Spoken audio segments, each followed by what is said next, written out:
हाम्रो गैडाकोटको माहौल दिउँसो चाहिँ एकदमै ठुलो पानी परेको थियो। अहिले चाहिँ यस्तो राम्रो मौसम छ, चिसो सर्र है। यति आनन्द। बुढोले यहाँ पुरा बुढी कसरी हो घर बनाउने भनेर सोचिराख्नु भयो। म चाहिँ यत्तिकै बसिराखेकी छु, तर लास्टै राम्रो भयो अहिले चाहिँ साथीहरू।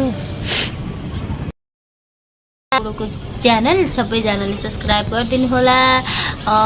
म फेरि मेरो बुढोभन्दा 1 वर्षले कान्छी छु, तर म धेरै बुढी देखिन्छु रे के। हेर्नु न यहाँ यता अनाग अनि मेरो बुढोले फेरि होइन तिमी सानै छेउ, तिमी एकदमै राम्रो छेउ भन्ने। अनि हामी सँगै हिँड्दा कसैले त्यस्तो भन्दा मलाई रिस उठ्छ। गाइस ल हजुरले कमेन्ट गर्नु त को छ कान्छो को छ जेठो ल भन्नु है, जसरी भयो नि भन्नु त।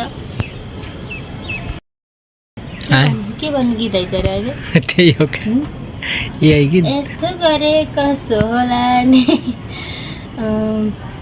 के रे त्यो गीतको सुरुको है थाहा भएन मलाई। मेरो माया लाउँदैन यसो गरे कसो